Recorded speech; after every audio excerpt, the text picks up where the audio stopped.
Poner algo que tenga gusto, es una agua negra con que gusta una cosa. Ya está,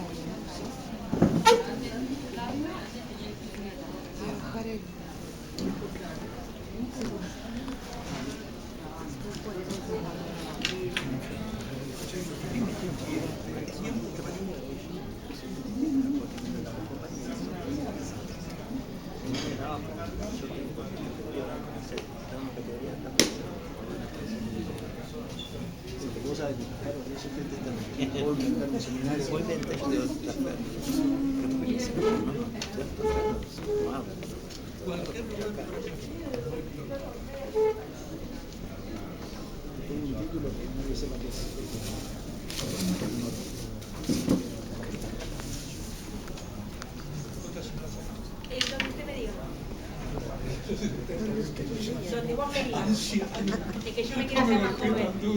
Perdón. ¿Querés? No sé, ¿vos preferís acá? Sí. Eso no es verdad. Yo me estoy confiada de que yo lo que decía es la diputada, ¿quiere que la maestría acá?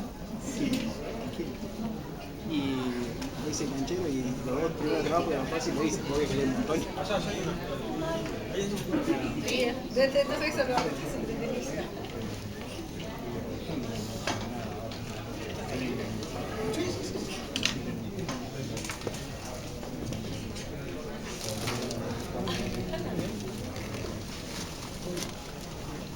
Odio la educación. Yo estoy tomando el recuperatorio. El martes y miércoles recuperatorio. Ayer me quedé en La Plata, ayer tenemos el doctorado. Está solicitada 11 de la noche. Vamos a probar. Vamos a probar. Porque vuelven, como decía, después vuelven. Si nos rechazamos. Hola. Tratábamos de no pensar nada.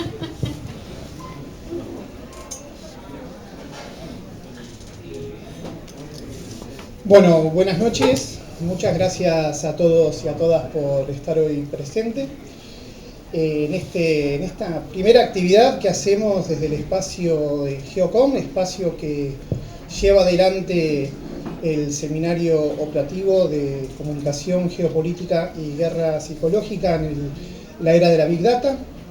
Queremos agradecer a nuestra casa de estudio por este espacio, a la directora de la carrera, Larisa Queswal, por permitirnos presentar este proyecto, a Flavio Rapizardi, titular de la materia, que nos está dando también un marco institucional muy grande y aportando teóricamente a una problemática que creemos que viene a instalar toda una discusión que de cara al movimiento nacional ya la teníamos adentro, que es el problema de la colonización pedagógica.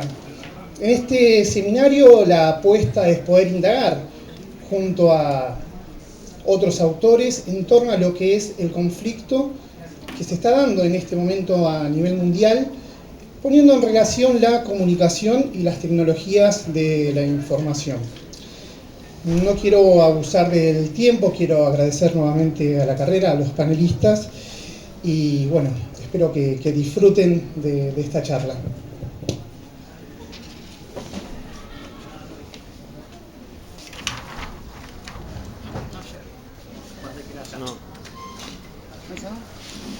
Alcanza, me voy a mudar. Me mudo. Bueno, bienvenidos. Conmigo, Sarrón. Hola, bienvenidos, bienvenidas, bienvenides a todos. Mi nombre es Juliana Milanesio, soy participante de este nuevo seminario que vamos a estar dando. Esta es la charla de 1984 a un mundo feliz, que se está dando en el marco de este nuevo seminario que vamos a estar dando en el segundo cuatrimestre. Así que, nada, si les gusta la charla, se pueden anotar en el segundo cuatrimestre, miércoles a las 9 de la mañana. La cátedra se va a llamar Comunicación Geopolítica y Guerra Psicológica. La cátedra va a estar, bueno, los miércoles a las 9 de la mañana. y vamos a estar hablando un par de cosas, y este va a ser un resumen para llamarlos a anotarse si les gusta, y si no les gusta, para que vengan a debatir también al seminario que no les gustó de lo que vamos a hablar acá.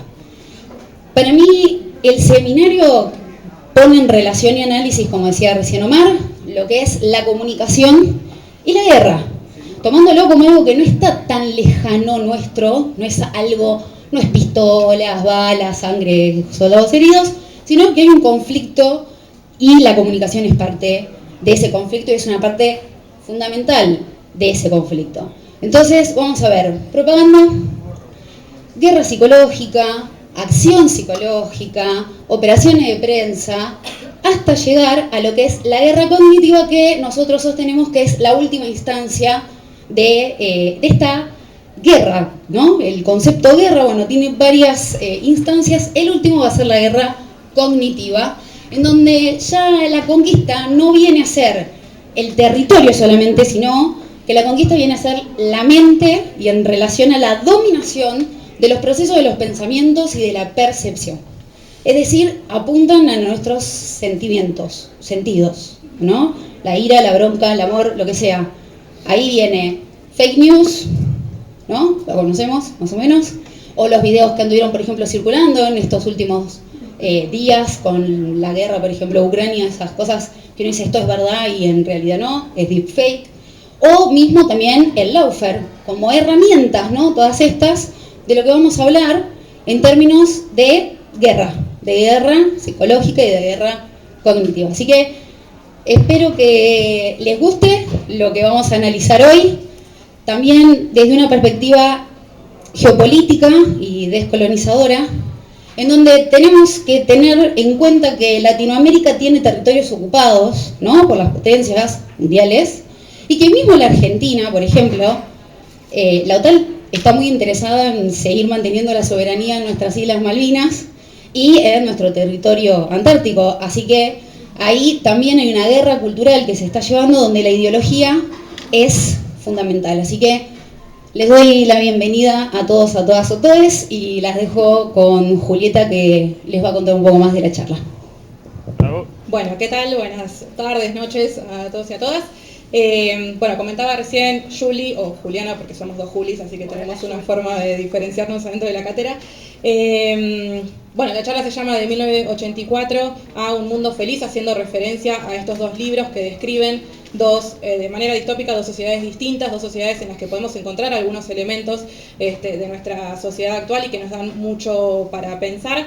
Y bueno, a partir de todos estos elementos que recién ella nombraba, ¿cuál es el rol que tenemos como comunicadores? No solo comunicadores, acá también hay estudiantes de otras carreras, pero bueno, sí pensar cuál es nuestro rol como profesionales formados en la universidad pública para pensar justamente cómo hacer frente, ¿no? A todas estas disputas de las que Julie estaba hablando. Para eso, los panelistas que tenemos hoy, tenemos en primer lugar a la querida Larisa Quejuel, que es la actual directora de la carrera de comunicación y también recientemente reelecta, a quien Omar, bueno, recién le agradeció el apoyo y le agradecemos nuevamente por participar.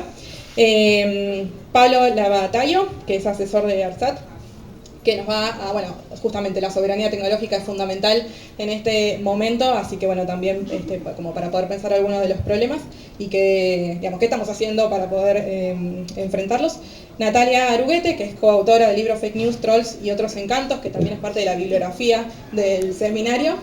Y Martín Gras, militante de derechos humanos, especialista en geopolítica y que también nos puede contar un poco en primera persona cómo funciona la acción psicológica, en un caso particular de él, en la última dictadura cívico-militar. Y después, para el cierre, Omar y Flavio, los titulares de la materia, también van a comentar algunas palabras para llevarnos a algunas conclusiones y dejarnos seguramente muchas preguntas que discutiremos en el seminario en el segundo cuatrimestre.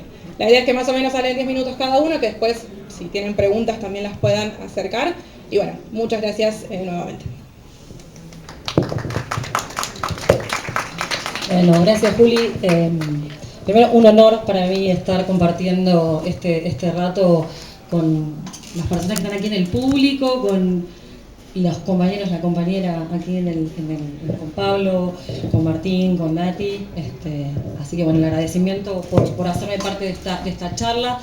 Bueno, soy Larisa, como me presentaron, y mi idea era presentar aquí, digamos, en términos más institucionales que personales o que vinculados a los propios recorridos, porque me parece importante, y lo quiero hacer explícito, el acompañamiento institucional, digamos, de la carrera o como directora de carrera a esta charla, pero fundamentalmente al seminario y a los problemas, a las cuestiones que viene a traer, digamos, ¿no?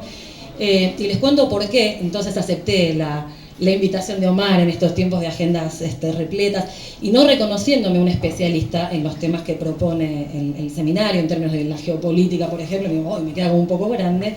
Sin reconocerme especialista en esos temas, sí me parecía muy importante estar dando el acompañamiento institucional, porque como carrera, venimos compartiendo con los compañeros, con las compañeras, o dándonos un propósito, que no es solo de nuestra carrera, creo que también es de otros actores sociales y políticos, es el propósito de restituir de alguna manera a la comunicación en su centralidad social y política, ¿no? Lo digo, restituir la centralidad que la comunicación ha tenido tanto en las agendas sociales como en las agendas políticas. De ahí me parece la centralidad del seminario, lo que puede aportar, lo que puede disparar, del mismo modo que este pequeño anticipo que es esta charla. Y este propósito está basado en dos, déjenme acotar, dos diagnósticos o dos líneas para un diagnóstico que nos lleva a la necesidad de restituir la centralidad de la comunicación en las agendas sociales y políticas. Yo creo que vamos a estar relativamente de acuerdo todos en que la comunicación en nuestra sociedad tiene un lugar cada vez más creciente, tanto en la configuración de las relaciones de poder, como en la construcción de los lazos sociales, como en, no sé, el desarrollo del mismo sistema productivo, digamos, ¿no? Es casi inexorable la centralidad que la comunicación tiene en toda la esfera de lo social. No obstante, sí, muchas venimos pensando que hubo como una especie de retracción de la centralidad de la comunicación, insisto, en las agendas sociales y políticas. Probablemente haya sido consecuencia, o esto lo podemos ver a partir del desmantelamiento de la Ley de Servicios de Comunicación Audiovisual, ¿no? que incluso ese desmantelamiento, ni bien asume el gobierno de Mauricio Macri, retomando el concepto de guerra que recién traía Juliana, hasta lo podemos pensar como una derrota moral, digamos, ¿no? la que hemos vivido, digamos, por el modo en que de alguna manera y tan rápidamente se desmanteló esa ley, que no es solo una trama normativa, sino que fue una conquista y la posibilidad de extender, digamos, en un montón de espacios sociales que regular la comunicación y discutir la comunicación no era solo una cuestión que atañe a periodistas, a comunicadores, sino que es una cuestión del conjunto de la sociedad, porque afecta profundos intereses. Está claro que el panorama, digamos, comunicacional, o el territorio comunicacional, el escenario comunicacional de 2009, el momento en que se aprueba la ley, a hoy ha cambiado, ha mutado, digamos, ¿no? Pienso en la centralidad de las plataformas, pero también cómo se modificaron las rutinas de producción, el problema que asume el acceso a conectividad. Lo charlábamos recién con Pablo a propósito de el acceso a la conectividad de los sectores populares, digamos, de las zonas rurales, digamos, cómo se ha transformado, digamos, o cómo pensamos hoy incluso el acceso a Internet como prácticamente como un derecho humano también, ¿no? Entonces, me parece que necesitamos, digamos, recuperar o entender que no estamos en ese mismo momento de 2009, es otro el escenario, y al mismo tiempo creo que tenemos que interpelar fundamentalmente a las dirigencias políticas, pero también hacer un laburo de base, o volver a hacer ese laburo de base que hicimos en los 90, durante los 2000, de ir reinstalando la centralidad de la comunicación con estas nuevas complejidades en los movimientos sociales, en las organizaciones sociales, en todos los espacios desde donde se construye comunidad, pero también desde donde se disputa poder, ¿no? Yo les decía, bueno, dos apuntes para este diagnóstico. El segundo tiene que ver que, la segunda línea para este diagnóstico tiene que ver con que una de las principales estrategias de la derecha en su avanzada es fundamentalmente discursiva, no la única, por supuesto, ¿no? El ataque a los bolsillos también lo es, pero no hay, digamos, pero hay una avanzada de la derecha a través de elementos discursivos, comunicacionales, que es muy fuerte. Digo, lo podemos notar en el corrimiento de los márgenes de lo que es posible ser dicho, ¿no? Es legal vender y comprar órganos. Digo, estoy pensando en lo que nos parecían barbaridades y empiezan a ser casi naturalmente dichas. Cómo se van, bueno, por supuesto, los discursos negacionistas, ¿no? Cómo van cómo se van corriendo los límites de lo que puede ser dicho y por lo tanto lo que una sociedad puede pensar en esta relación. También la traía Juliana, también la relación entre lo comunicacional y las mentes, digamos, ¿no?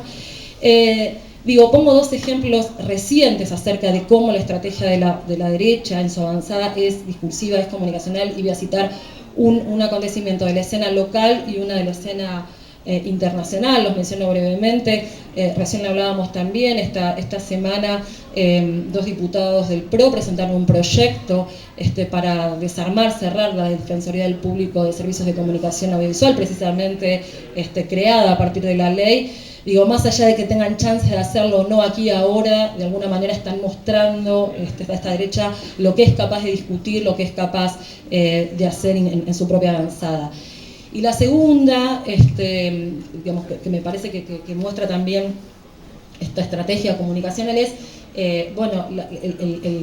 la decisión de la justicia británica de darle lugar al pedido de extradición de Julian Assange, y cómo ese gesto internacional se transforma en un disciplinamiento a un periodista, por supuesto un cercenamiento de la libertad de expresión. Digamos, cómo es mucho más, es un símbolo, dar lugar a que todo el poder norteamericano recaiga sobre un hombre que en definitiva hurgó entre las tecnologías para poder dejar al descubierto la corrupción, digamos, y la violación a los derechos humanos del gobierno norteamericano, y entre tantas otras cosas. Pequeño panorama de por qué nos parece entonces que es necesario generar múltiples estrategias en diversos frentes. Un seminario no es ni más ni menos que un seminario, una charla no es más ni menos que una charla, que debe entramarse con otras muchas iniciativas que me parece que a quienes nos compromete una comunicación democrática para una sociedad más justa, tenemos que encarar para poder volver a poner la comunicación con mayúsculas en las agendas políticas y sociales, y desde ahí poder generar algunas transformaciones. Así que los dejo ahora con el resto de los compañeros y ojalá tengan un trayecto potente a lo largo del seminario.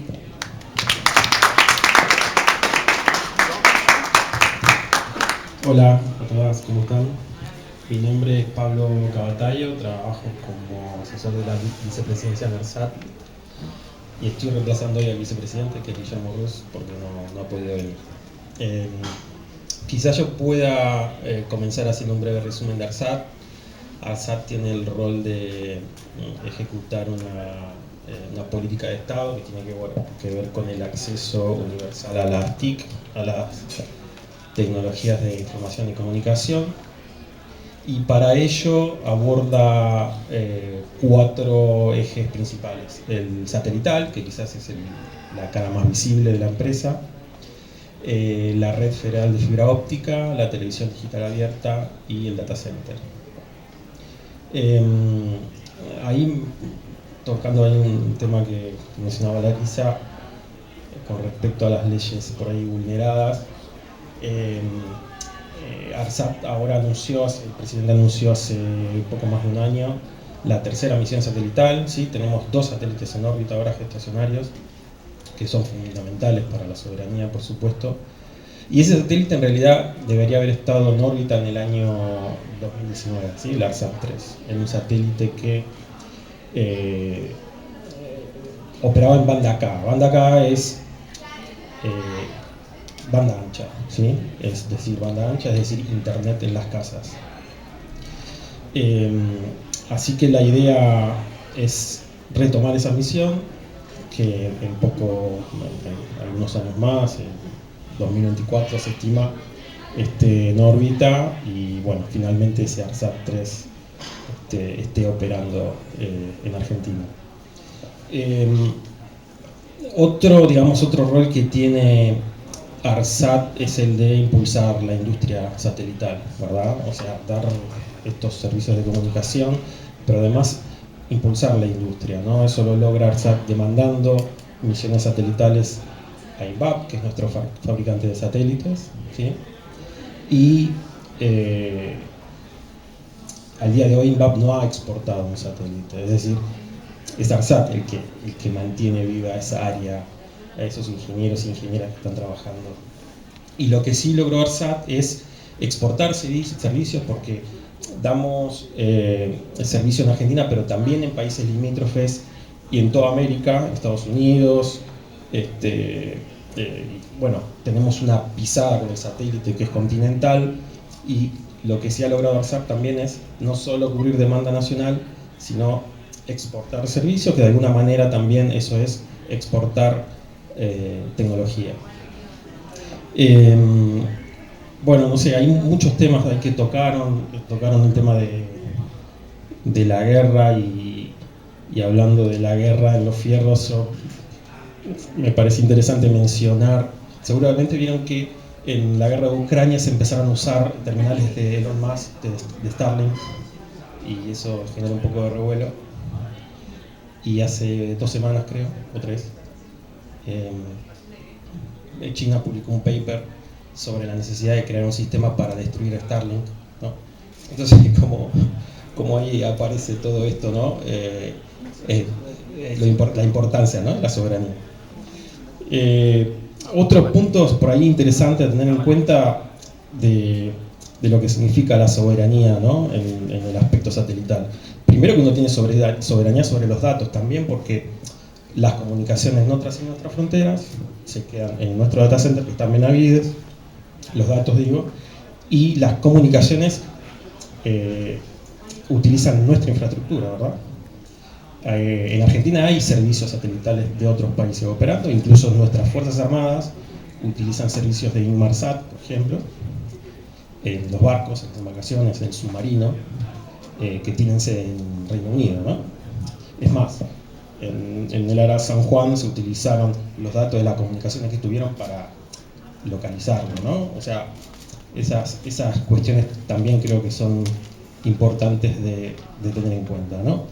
Y así como decía acá la compañera que se mencionó de compra y venta de órganos, también se menciona que ARSAT se privatice o que desaparezca, ¿no? Entonces, creo que son elementos a tener en cuenta, y que claramente hay modelos políticos que no consideran esta soberanía.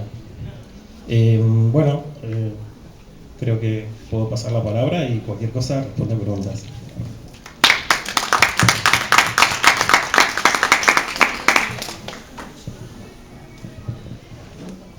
Bueno, gracias a los dos.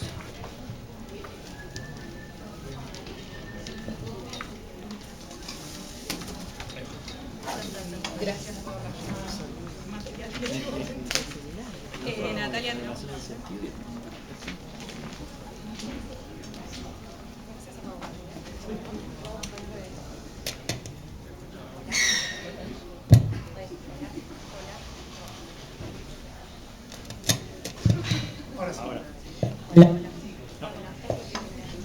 ¿Es necesario que use o está grabando? No, mejor que no use.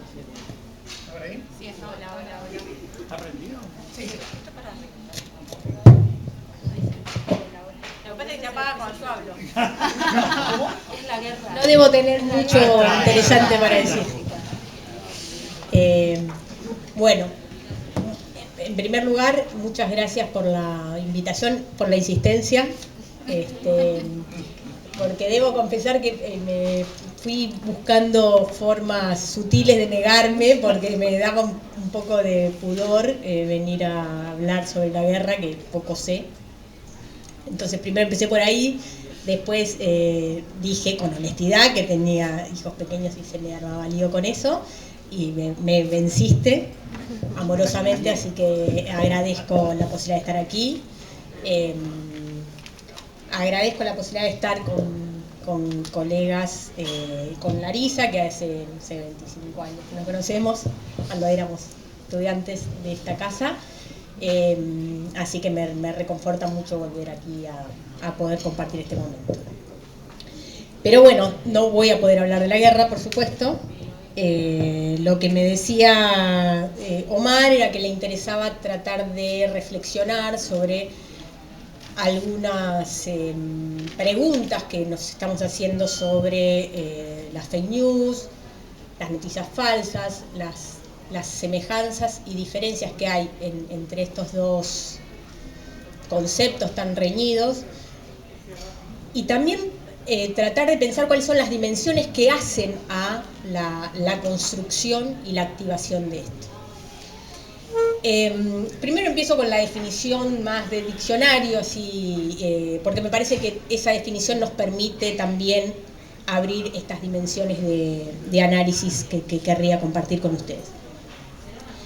Hay varios autores y autoras que plantean la diferencia entre fake news y noticia falsa, o en inglés false news, en el sentido de detenerse, cuando hablamos de noticia falsa, en el análisis de los contenidos.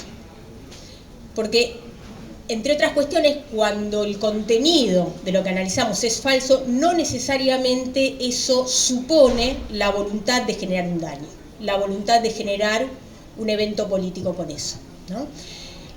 Entre otras cosas porque en el actual escenario mediático digital vamos co-construyendo esos contenidos.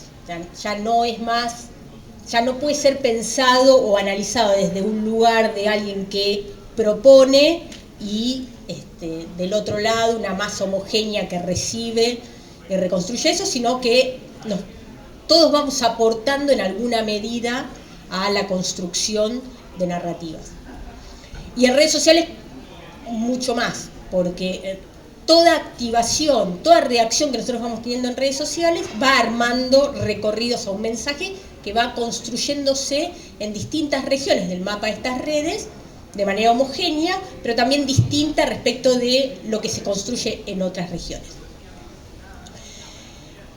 Entonces, digamos, por un lado, plantear que las noticias falsas no necesariamente tienen la voluntad de generar un daño, y al mismo tiempo asumir que todos y todas contribuimos a esta conformación de ciertas falsedades, sesgos, tergiversaciones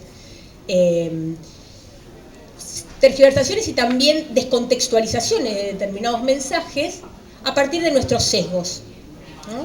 Nadie puede tener la capacidad de absorber toda la realidad o todo el entorno que nos circunda, sino que tenemos una capacidad limitada y además tenemos determinadas posiciones identitarias, ideológicas, afectivas, desde las cuales contribuimos a conformar esos mensajes.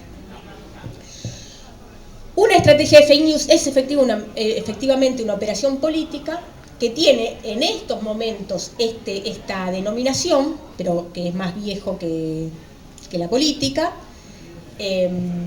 donde uno quiere o generar un daño o generar un evento político a partir de dar visibilidad a algún tema o algún aspecto, alguna dimensión de un evento en el que uno o algún grupo puede sacar una ventaja comparativa, ¿no? Y esto segundo que menciono no es menor, porque tendemos a pensar que solamente es amedrentar al otro el generar una fake news. Pero si nosotros insistimos con algo, si Trump insiste con la idea del fraude durante varios meses previos a las elecciones, lo que logra es no solamente instalar en la cabeza de los que se identifican con ese personaje y ese partido, continuar y que sea persistente la idea de que hubo un fraude aún después de las elecciones, aún varios años después de asumir ese gobierno, sino que además promueve que los demócratas salgan a la cancha a defenderse. Entonces se está delimitando en ese sentido cuál es el encuadre dentro del cual se juega esa disputa política. Y eso también es una operación de fake news.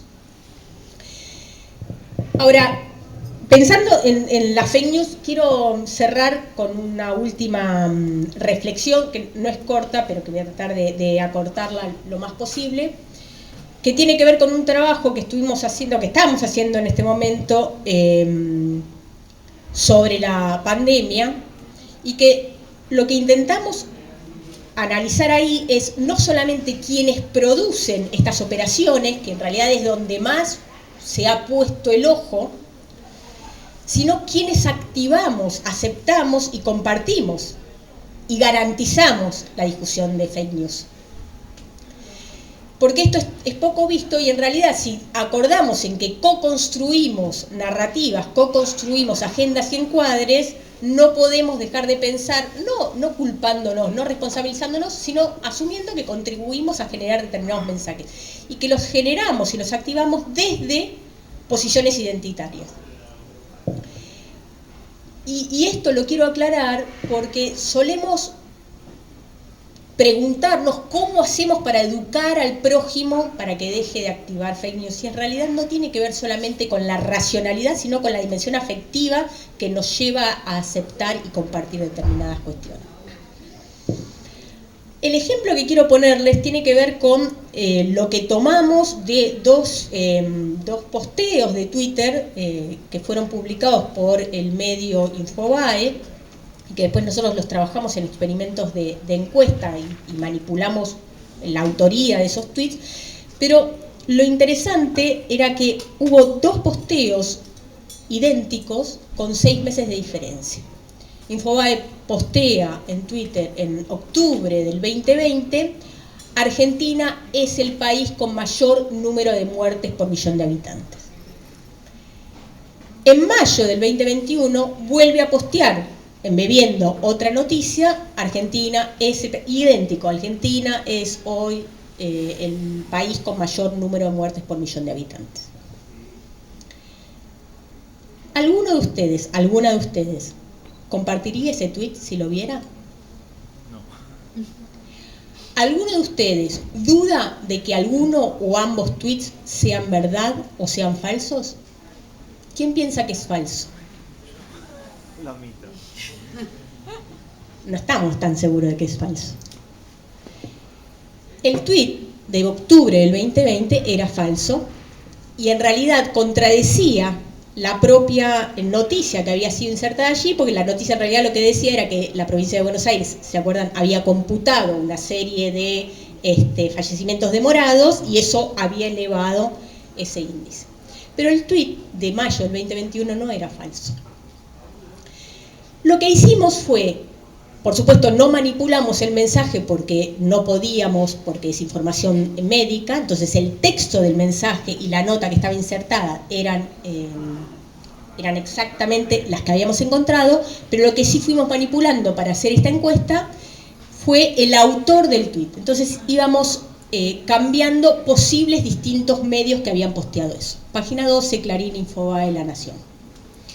Lo que tratábamos de ver era cuál de los elementos que componían ese tweet activaban a que otros quisieran o no compartir eso, y que además le creyeran o no le creyeran.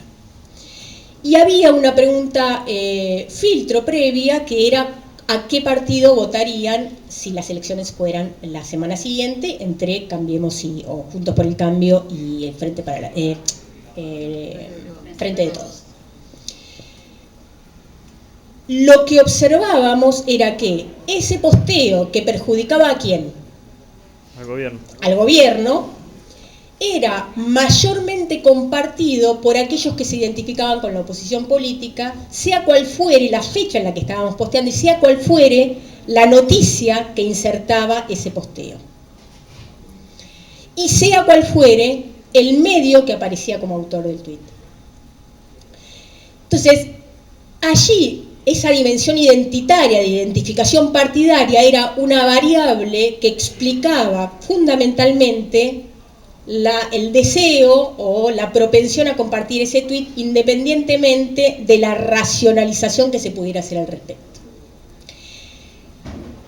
Luego dividíamos los grupos y poníamos una etiqueta de falso y otra etiqueta de verdadero, según cuál había sido la fecha en la que se había publicado el tweet con el sello de chequeado.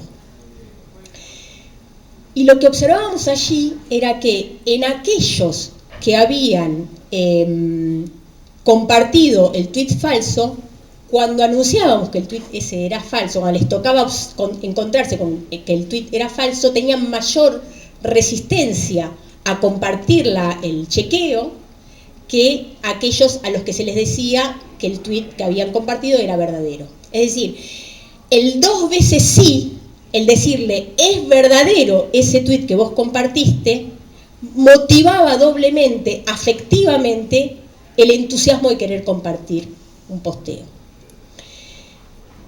¿Qué quiero decir con esto? No sé si por ahí los perdí un poco con la explicación, pero lo que quiero decir es que el hecho de compartir un posteo y la sola verificación como falso o verdadero de un posteo original no es suficiente, esa dimensión racional no es suficiente para que nosotros nos sintamos propensos a compartir el chequeo. Porque de hecho el chequeo, aun cuando fuera falso, era mayormente compartido, por supuesto, por quienes se identificaban con el actual oficialismo.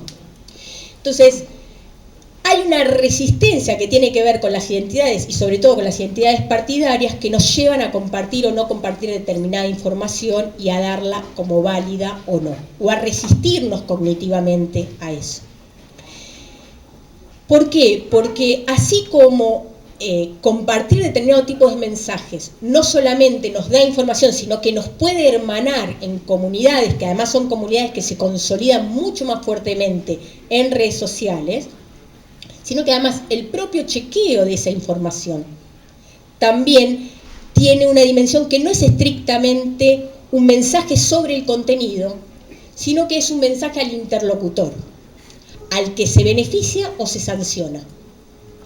Al interlocutor al cual se le dice, esta información que vos compartiste era falsa, se le está diciendo, vos hiciste algo que no estaba bien hecho. No es solamente avisar de qué se trataba el contenido. Entonces, lo que quiero decir con esto, para cerrar, es que no se trata solamente de ver qué decimos y de analizar lo que se dice y de analizar quiénes pergeñan una estrategia de fake news o cualquier otro tipo de estrategia de campaña negativa, sino de entender también cómo nuestros comportamientos políticos, nuestros involucramientos con los eventos, no tienen solamente una dimensión racional y meramente ideológica, sino que tienen sobre todo una dimensión afectiva, y donde las identidades partidarias en este momento, siempre yo creo, pero en este momento la literatura se lo permite, se explican también por dimensiones afectivas y no solamente por dimensiones racionales donde miramos meramente lo programático que nos pone de un lado o del otro, sino que también hay nociones que tienen que ver con la pertenencia y la afectividad que nos llevan no solamente a identificarnos con un grupo y a odiar al contrario, sino también desde ese lugar teñir aquello que pensamos sobre la política, sobre los eventos y sobre aspectos que son duros de agenda, que pensamos sobre las vacunas, que pensamos sobre la pandemia, cuando nos ponemos o dejamos de ponernos un barbijo. El barbijo es absolutamente identitario. Es absolutamente identitario. No tiene ni siquiera que ver con los picos, las subidas y las bajadas, y las bajas en los... tiene que ver con quién nos identificamos. Y pasa en Argentina, que no somos el ombligo del mundo, sino que pasa sobre todo en muchos de los países del primer mundo, que supuestamente todos los miramos como si fueran los más racionales y los que tienen mucho para enseñar, ¿no? Bueno, aquí dejo yo. Muchas gracias. Bueno, le damos las gracias, Natalia. Muy interesante, totalmente. Ahora después vamos a hacer un pequeño resumen, pero muy interesante el hecho de... Identitario. Y de cómo los sentimientos básicamente nos dominan, ¿no? También, y ahí nos quieren dominar. Bueno, ahora Martín Gras tiene la palabra. Muchas gracias y lo dejo. Muestro el barbijo para el tema identitario. Ahora me lo guardo porque si no, no puedo hablar.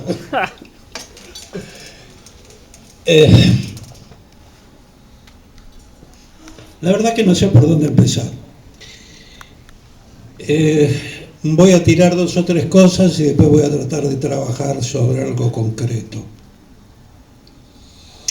Hoy cuando abrí mi Facebook, lo primero que me encontré fue una hermosa foto de Francia Márquez, la recientemente elegida vicepresidenta de Colombia, donde dice una cosa que es lo que voy a tratar de decir yo dentro de un rato.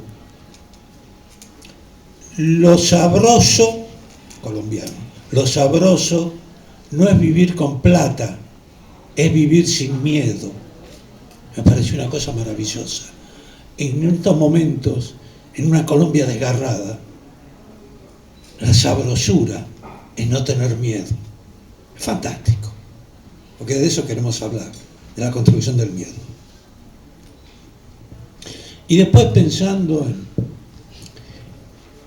y aprendiendo de lo que decía Natalia, quiero aclarar que soy un gran lector de Natalia. O sea, soy un miembro del club de fan de ella, aunque ella por supuesto me desconoce, pero en cualquier momento la corro y le pido un autógrafo. Hay una frase muy linda que dice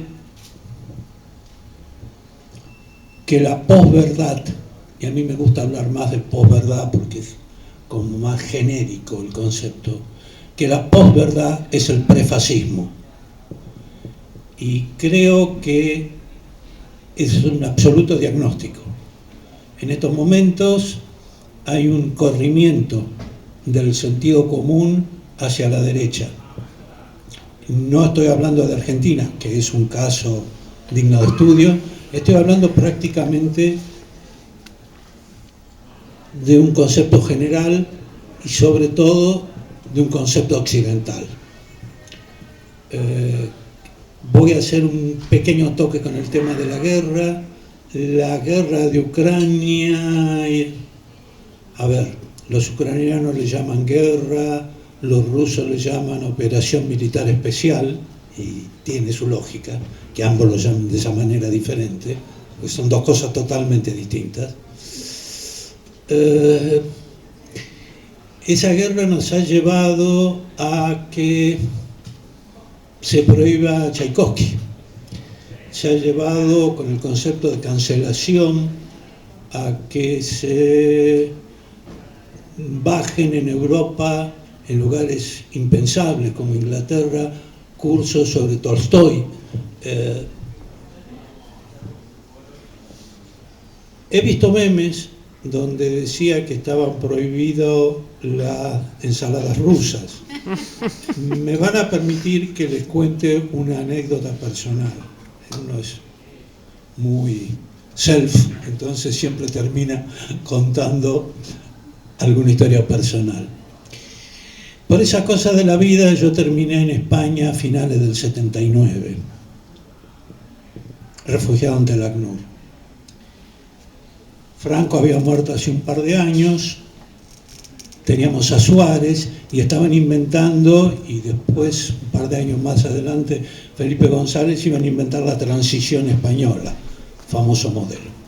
Se vendió mucho en el mundo, de uso relativo. Bueno, la anécdota que les quiero contar es que yo una tarde me voy a tomar una cerveza realmente, a un bar de la Plaza de Bilbao. Para los no madrileños están a 10 cuadras de la Puerta del Sol, que es el centro del corazón mismo de Madrid, o sea que es un lugar bastante céntrico. Me siento, pido una cerveza, pido una loncha, ya había aprendido algo de español, pido una loncha de jamón y le pido al mozo, camarero, voy a hablar en español de vuelta, un señor de unos 60 años, después digo por qué digo la edad, y le digo, y por favor me trae, haciendo demostración de que sabía español, ensaladilla, porque no se dice ensalada, se dice ensaladilla rusa. Entonces el señor se pone muy duro, me mira y me dice, ¿qué me está pidiendo usted? Y yo le muestro, era un bar chico, le muestro la cámara frigorífica, un vidrio, y le digo, eso. Y le señalo lo que yo entendía que era ensalada rusa. Y el señor se pone totalmente duro y me dice en tono muy agresivo, pues mire usted, que eso acá se llama ensaladilla nacional, que acá, en este bar de Rufo, ¡nah! Claro, ese señor tenía 60 años y Franco había estado más de 40 en el gobierno. Si el señor había sido criado bajo el franquismo, a lo mejor hasta podría haber sido un excombatiente de la guerra civil. Y yo le estaba pidiendo, cuando la transición era un invento, le estaba pidiendo ensalada rusa. Y al señor durante 40 años le había enseñado que los rusos eran una mala palabra. Entonces, cuando yo veo los memes que dicen que por el conflicto ucraniano-ruso y por la idea de que, porque siempre inventamos palabras nuevas para hablar de cosas viejas, que hemos creado la cultura de la cancelación. Entonces, por la cultura de la cancelación no tenemos ensaladas rusas. Bueno, pues yo le cuento que yo, por la cultura franquista, no tuve ensalada rusa y casi me pega un camarero en la glorieta de Bilbao en el año 79, ¿no? Al final le expliqué que, bueno, sí señor, ensaladilla nacional, claro. Yo directamente tengo una gran capacidad de negociación y comí lo que para mí era ensaladilla nacional, rusa, y para él era nacional, ¿no? Pero bueno, uno es un negociador nato. En estos momentos está muy de moda hablar de la guerra cognitiva. Yo tengo mis muy serias dudas de que exista realmente la guerra cognitiva. Han salido algunos artículos, fundamentalmente en revistas francesas, estoy contando la guerra de atrás para adelante, donde dicen más o menos que la OTAN consideró tradicionalmente 5 escenarios. A ver si me acuerdo, entre todos los sacamos. Tierra, mar, aire, el espacio. Acuérdense del sistema de guerra de las galaxias, de Reagan, y etcétera. Y el quinto es el cibernético. Acuérdense que, por ejemplo, Trump acusó en su momento de que había habido operaciones cibernéticas rusas en el tema del conteo de votos en las elecciones norteamericanas. La OTAN dice, nosotros vamos un paso más allá. Nosotros estamos haciendo guerra cognitiva. Perdón, ¿y qué viene a ser la guerra cognitiva? Se pregunta uno. Y entonces lo contesta un general francés, porque generalmente la OTAN, cuando tiene que decir cosas novedosas, usa a los franceses. Cuando quiere decir cosas así como muy agresivas, usa a los ingleses. Y cuando quieren hacer algo, usa a los norteamericanos, digamos, ¿no? Más o menos la distribución de roles es esa. Bueno, este simpático general francés, que por ahí debo tener anotado el nombre, pero yo anoto muchas cosas en Ecuador y después me olvido, pero si lo buscan, lo encuentran. Ponen guerra cognitiva en Google y ahí nomás salta un francés muy pelocano, muy elegante, muy bien cortado, ¿no? Como yo. Y él dice, no, nosotros en la guerra cognitiva lo que tratamos es no solo de decirles qué pensar, sino cómo pensar. ¿Cómo pensar? Porque realmente nosotros lo que queremos con la guerra cognitiva es algo así como destruir el contrato social básico sobre el cual está construido un país. Es decir, la guerra lo lleva adelante si se supone un Estado. Ahora, ¿qué pasa si los civiles que cimentan ese Estado dejan de creer en los valores o en las razones por la cual su conducción está llevando adelante una guerra y exigiendo el esfuerzo de una guerra? Bueno, en teoría la OTAN está trabajando con eso. En teoría también tienen 12 bases que rodean a la ex-URSS, a la actual Federación Rusa. Y ayer, uno trata de actualizarse lo que puede, daban como ejemplo de una posible operación de guerra cognitiva, un juego para niños en TikTok. sitio. A ver, de atrás sí me explico. En estos momentos, dos países, sobre todo uno de ellos, tradicionalmente neutrales, están a punto de entrar en la OTAN. Me refiero a Suecia y a Finlandia. Finlandia ha tenido sus idas y sus más con los rusos, de hecho tuvo 2 largas guerras al comienzo de la Segunda Guerra Mundial, en los 30, o sea que no llama tanto la atención.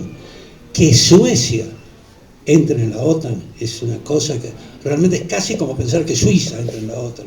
O sea, Suecia se pasó toda la Segunda Guerra Mundial balanceándose entre los rusos y nada menos que los nazis, y hizo muy buenos negocios. Entonces realmente asombra que estén dispuestos a entrar en la OTAN. Y entonces ha habido todo un escándalo ayer en la prensa sueca, porque de golpe, dicen los medios suecos, centenares de niños interpelaban llorando a sus padres, diciendo: papá, nos van a invadir los rusos y nos van a matar a todos.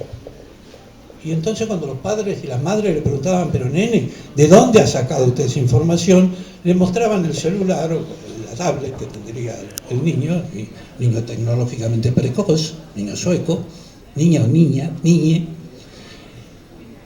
y le mostraban un juego que ha aparecido espontáneamente en TikTok, en el cual los rusos invaden Suecia y matan niños.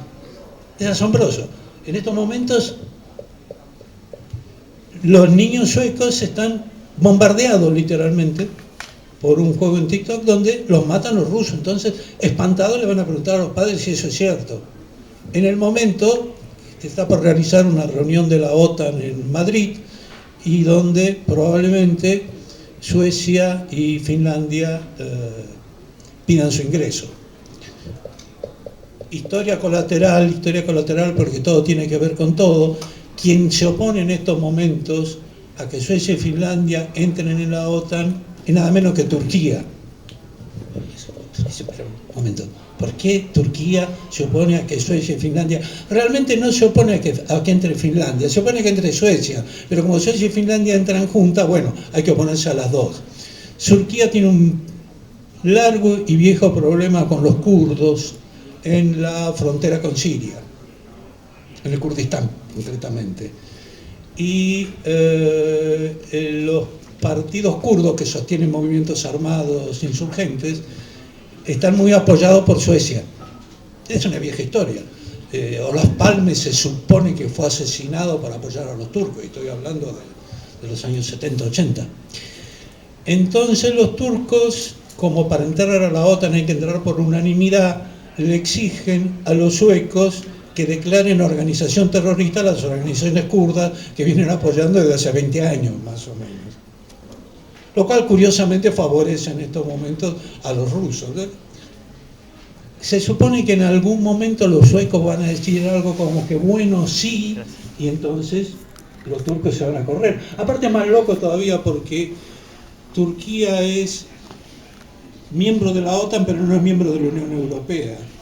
Entonces se supone que la OTAN es el aparato defensivo de la Unión Europea, pero en su momento se utilizó como barrera para defender el sur de Europa ante una posible invasión rusa. Estoy hablando de hace 20 años atrás, obviamente, un poco más, casi 30. Y en esos momentos el ejército turco interesaba.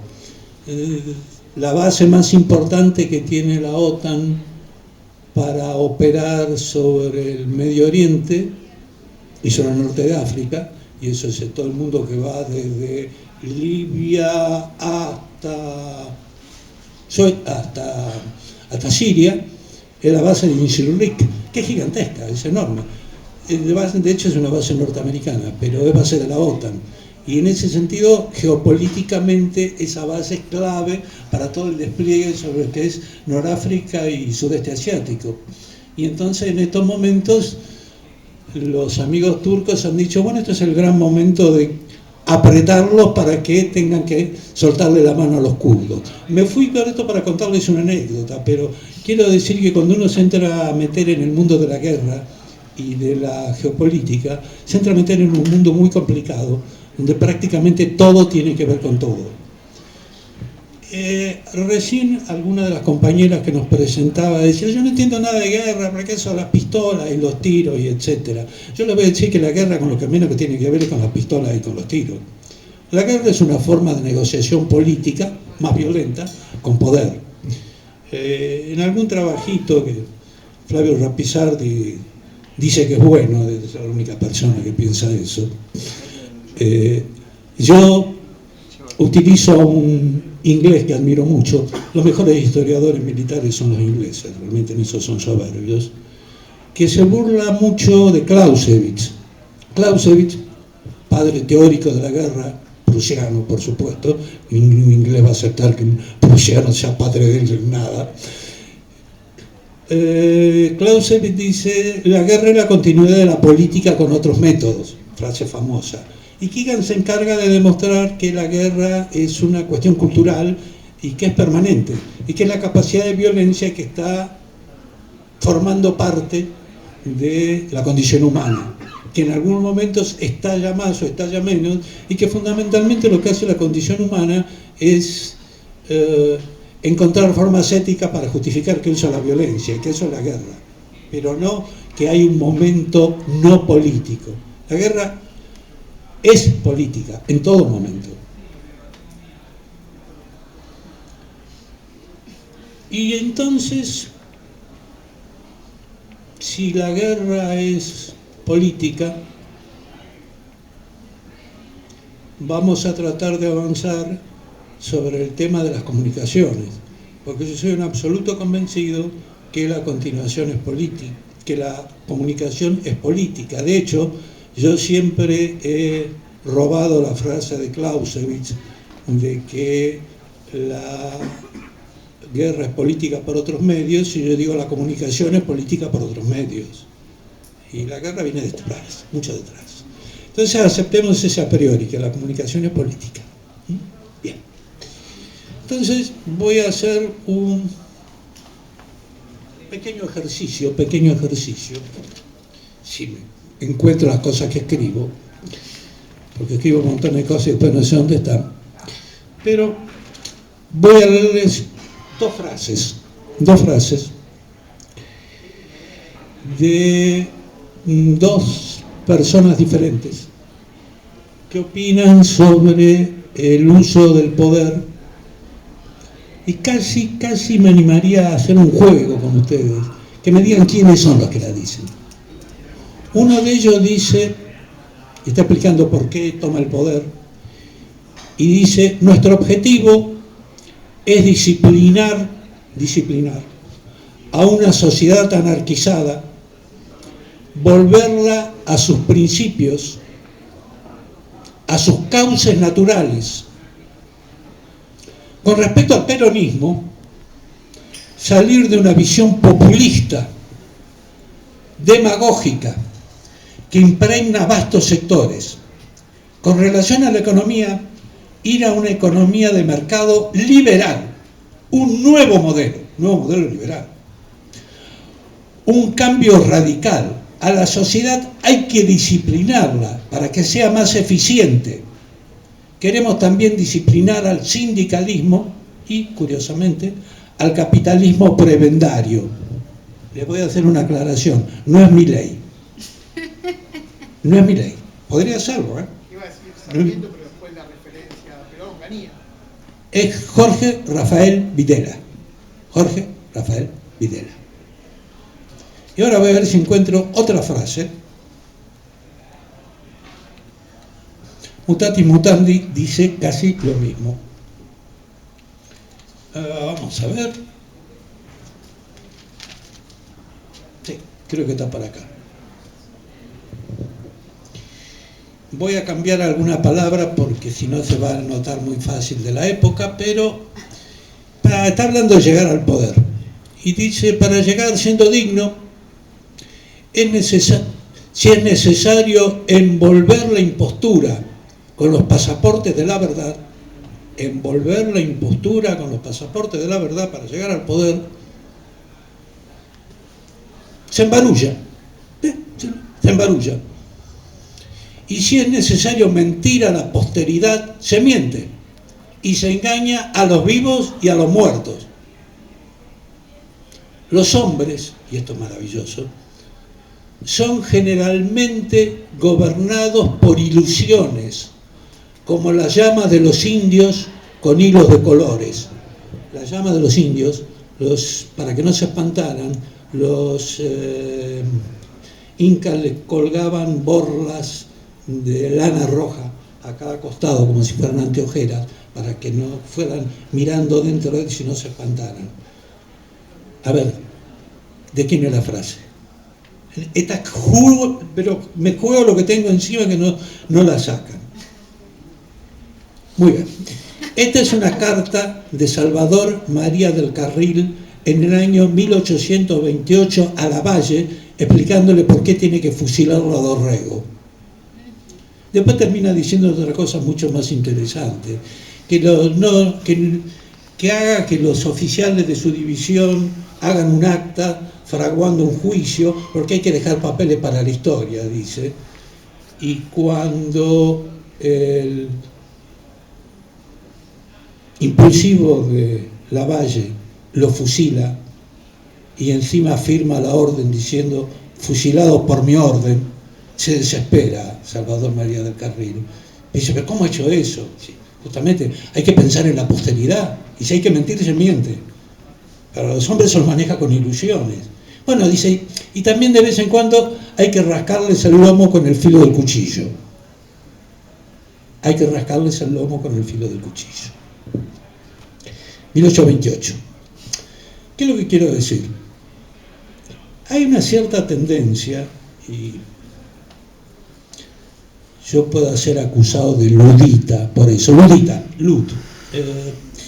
Cuando comienza la revolución industrial en Inglaterra, hay un movimiento que quiere parar la revolución industrial porque se produce el desempleo masivo. Son campesinos, no tienen todavía trabajo en las ciudades, han aparecido las máquinas a vapor y están creando desempleo. Están dirigidos por un señor que se llama Ludd, L-U-D-D. Entonces son los luditas. Los ludistas quedan en la historia como los que se oponen al progreso, destruyen a las máquinas. Entonces yo voy a hacer un ejercicio de neoludismo ilustrado.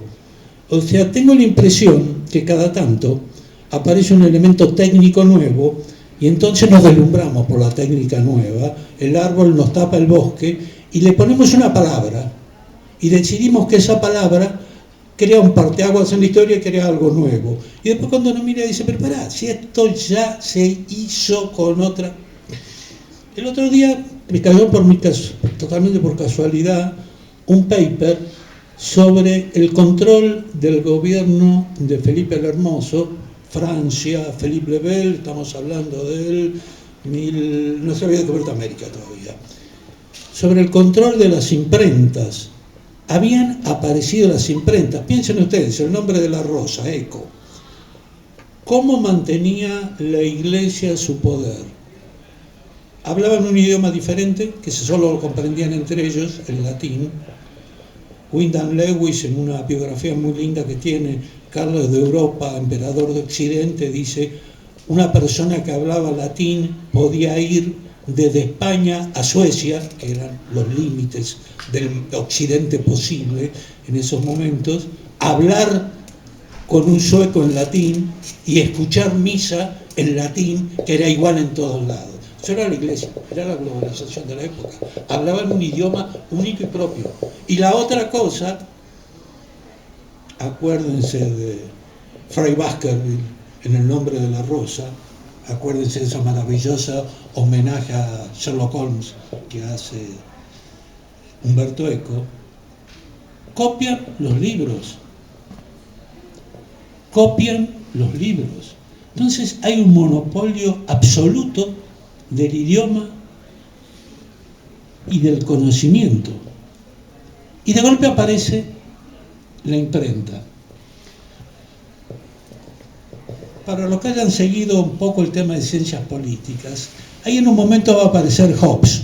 Hobbes va a ser uno de los parteaguas. Se habla de un mundo pre-hobbesiano y post-hobbesiano. En esos momentos hay una guerra civil feroz de base religiosa en Inglaterra. Digo de base religiosa porque el pretexto para la guerra civil es la interpretación de la Biblia. Y en el momento que Hobbes escribe el Leviatán, hay imprenta ya. Entonces, con la imprenta han aparecido dos cosas. La multiplicación de las Biblias, porque ya no quedan únicamente en manos de los copistas. Piensen ustedes que las copias, un monje hacía a lo largo de su vida 30 copias, trabajando todos los días. En las librerías, en las bibliotecas, de los conventos, las copias estaban atadas con cadenas para que no pudieran llevárselo. De eso estamos hablando. Es asombroso que la cultura griega, que Aristóteles haya sobrevivido en esas condiciones. Es un milagro. Bien, cuando aparece la imprenta, de golpe en Inglaterra tienen 50 Biblias diferentes. Y eso genera una guerra monstruosa en un momento que la legitimación es divina. A ver, desde los faraones hasta los reyes ingleses de la época de Hobbes, la legitimación del poder, el poder siempre tiene que estar legitimado por algo, es Dios, o alguna variante de Dios. Entonces hay 50 Biblias circulando y una guerra civil monstruosa. Entonces Hobbes escribe el Leviatán, ficciona la teoría de un ser comunitario, que es el Leviatán, un ser comunitario gigante, que hacen todos un pacto de sujeción, entregando sus espadas a un poder que va a monopolizar la fuerza. Eso es Hobbes, el monopolio de la fuerza. El poder es el rey. O sea, el rey no se va a legitimar ya tanto por Dios, se va a legitimar por la voluntad de la gente que le entrega las espadas. Entonces escribe el Leviatán y propone eso, ese pacto de sujeción, que de hecho se concreta. Pero alguien le pregunta a Hobbes, espere, usted en su libro en ningún momento plantea el tema de que hay 50 Biblias diferentes. A ver, señor Hobbes, ¿cuál es la Biblia verdadera? Y Hobbes lo mira y le contesta, la que el rey diga, porque el problema no es la Biblia, que es el objeto de la discusión, sino es el poder real. Entonces cuando él plantea, le damos el monopolio del señor a un señor del poder, ese señor va a decir también cuál es la Biblia verdadera. No sé si se entiende el razonamiento. Y después, estoy tratando de acelerarme porque los tiempos se me acaban, después de la imprenta,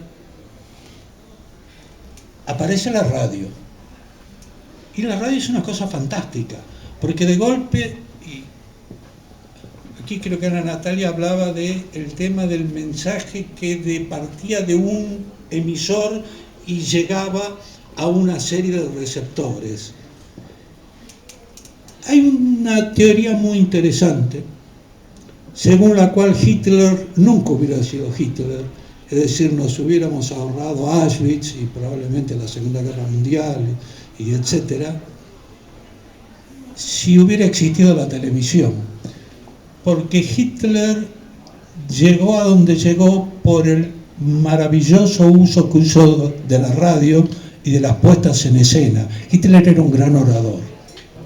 Pero cuando uno ve, hay algunas películas de Lina Wintermuller, cuando filma las Olimpiadas del 37 y etcétera, cuando uno lo ve a Hitler, Hitler tiene algo de personaje ridículo en el rostro, gesticula, deformante cuando habla, golpea el piso, golpea con los puños, baila en determinados momentos. Es decir, Hitler se parece muchísimo a Chaplin en El Gran Dictador. No Chaplin se parece a Hitler, Hitler se parece a Chaplin. En todos dicen, Hitler llegó a ser Hitler por la radio, le escuchaban la voz, era un orador fantástico. En televisión no hubiera dado nunca. Y en televisión, que es el paso que sigue, bueno, en el cine está en el medio, pero me voy a olvidar del cine. En televisión todos ustedes que trabajan sobre comunicaciones conocen la famosa polémica, el debate Kennedy, Nixon en televisión. Ahora, lo fantástico que hay es que hay estudios contemporáneos que indican que los que escucharon el debate por radio lo dieron como ganador a Nixon, y los que vieron el debate por televisión lo dieron por ganador a Kennedy. A ver, Kennedy daba mucho mejor en televisión. Por imagen, Nixon estaba mal afeitado, aparecía oscuro en televisión en blanco y negro, transpiraba, en un momento dado la televisión se detiene en gota de transpiración que le están corriendo por la frente. O sea, da una imagen de seguridad visual que no es similar por radio. Y después vamos a tener internet y vamos a tener las redes y vamos a tener a los franceses diciendo alegremente que han inventado una guerra cognitiva. Y yo lo que les estoy diciendo es que en definitiva aquí hay tecnologías que van avanzando y progresando. No sé si yo llegaré a conocer el próximo salto tecnológico, mis hijos y mis nietos seguramente sí. Voy otra vez al self cuando hablo para dar una anécdota, pero mi suegro era piloto, murió hace unos años, y él me decía que él tenía una gran alegría por la profesión que él había elegido, porque él era uno de los primeros brevets en Argentina. Él había comenzado volando en aviones de tela y había visto llegar al hombre a la luna. Entonces él me decía, imagínate vos, me decía, que para mí que me enloquece el vuelo, lo que ha sido esto, ¿no? Partir de una cosa que era un barrilete y ver a un hombre caminar en la luna. Lo que quiero decir es eso, hay evoluciones tecnológicas, ¿no? Entonces seguramente habrá nuevas, probablemente uno podría imaginar por el lado de las inteligencias artificiales, por el lado de los avatares, pero probablemente por algún lado que no nos imaginemos, habrá nuevas formas de comunicación. Pero lo que es absolutamente seguro que los problemas que transmitiremos a través de esas nuevas formas de comunicación serán los mismos. Serán los problemas políticos y serán los problemas del poder. Aquí me están diciendo, y agradezco que me lo digan, que tengo 5 minutos. Así que voy a tratar de decir alguna genialidad en 5 minutos para que digan qué bárbaro este tipo. RC5/2. Probablemente a ustedes les dice poco. El RC5/2 es el reglamento de acción psicológica aprobado en el año 1968 y que lleva la firma de don Agustín Lanusse, Alejandro Agustín Lanusse, teniente general que supo ser presidente de este simpático país. RC5/2, que fue de aplicación durante las dos dictaduras, la que ahora parece dictadura blanda de Onganía y la dictadura del Videlato y lo que vino después, y que siguió en vigencia en el ejército argentino hasta el año 1997. Pequeño detalle, 1997. Muy bien. Les leo simplemente un tema y con eso cerramos. Realmente de esto tendría que haberles hablado y de todas las tonterías que les dije. En un momento dado empiezan a explicar lo que es la acción psicológica y dicen, la acción psicológica tiene 3 métodos: el persuasivo, el sugestivo y el compulsivo. El compulsivo es esa cosa horrible que ustedes piensan. Y después lo explican y dicen, la persuasión trabaja con apelaciones al nivel racional y habla de los documentos, habla de los libros, habla de la educación. La sugestión trabaja con el nivel subconsciente. Básicamente trabaja con los afectos y es el lugar más fácil para trabajar grandes cantidades de personas, porque no se buscan elementos racionales, se buscan resonancias afectivas. No se enojen conmigo, pero cuando todos nos sentamos y vemos a la escaloneta, estamos haciendo un caso de manual de lo que ellos llaman política sugestiva de acción psicológica, y donde ellos recomiendan ahí el uso de la propaganda. Y el tercero, y aquí viene lo que quería hablar, es el compulsivo. El compulsivo básicamente actúa sobre el inconsciente. Hemos tenido el nivel consciente, tenemos el nivel subconsciente y tenemos el nivel inconsciente. Y lo que voy a leer es una cita exacta. Dice el RC 5.2 al hablar de la apelación al nivel inconsciente: apelando casi siempre al factor miedo, y hace un desarrollo que a lo mejor cuando salimos por esa puerta nos suena. Dice: la presión psicológica engendra angustia. La angustia masiva y generalizada,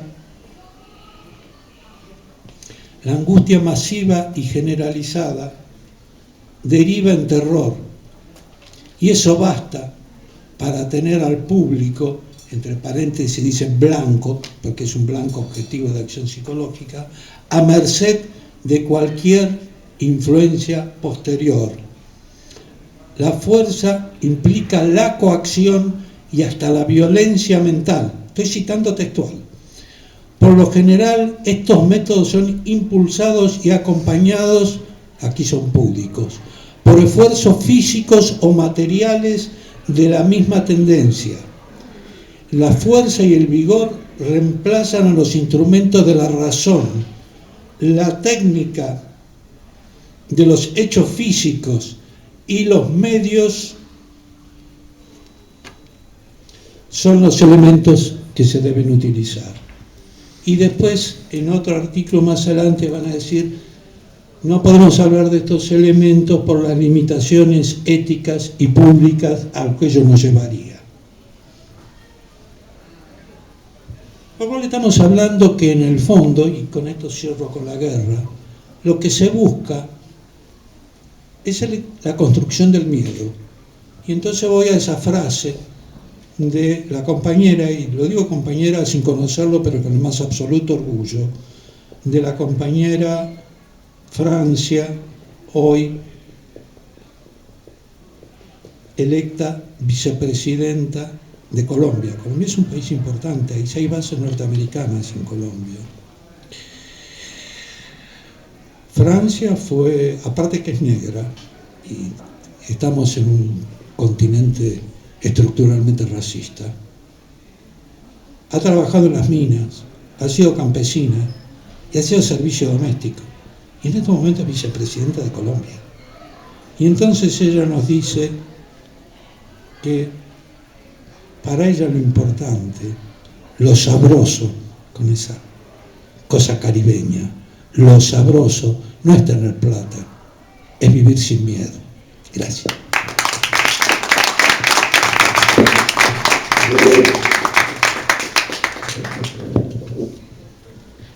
Bueno, muchas gracias, y gracias también por haber traído esa frase y la historia de la compañera recientemente electa. Hemos tenido la cuestión de los fierros, la cuestión de los afectos, acá también un montón de historias y un montón de cosas que me quedan un montón de cosas para pensar que me he anotado. Y la comunicación sin dudas es política, y también la cuestión de la militancia, de volver a las bases con todos estos debates. Ahora le damos la palabra a Flavio para algunas conclusiones. Lo habíamos dicho al principio de la charla. Te lo mereces. ¿Por qué no trajo? Lo largó a los leones. Ahora que hable. No, yo tenía que invitar, no era hablar. Bueno, no, me quedé pensando que la complejidad de lo que tratamos de abordar en el seminario está en la complejidad de todo lo que se fue diciendo, digamos, ¿no? Cuando Larisa hablaba de la ley de servicios de comunicación audiovisual, que en realidad fue el resultado, pero también una acción de reconfiguración de los actores sociales, ¿no? Digamos, esos actores sociales que accedían a la comunicación por esa división que se hacía del espacio de servicios de comunicación, de radio y televisión en aquel entonces, porque para Argentina Digital vino después, era una configuración nueva, una reorganización nueva de los sujetos sociales, y que no es casual que haya sido desarmada por el macrismo como el primer acto de gobierno, segundo acto de gobierno, con ese maldito decreto que aún sigue vigente, y que se ata a lo que luego agregó Pablo, a la discontinuidad de las políticas satelitales, la discontinuidad de esa política que llevaría lejanamente, pero cuando recién decía Pablo que te usé un término que me encantó, pisada continental, ¿no? Eso de la pisada continental, esa pisada satelital que hace de los satélites, bueno, que haya sido discontinuada, tiene que ver nuevamente con una desestructuración de los sujetos sociales que se estaban construyendo en esa década cuando fuimos gobierno. No sé, ahora también somos gobierno, supuestamente. Y fuimos gobierno, sí, bueno, fuimos.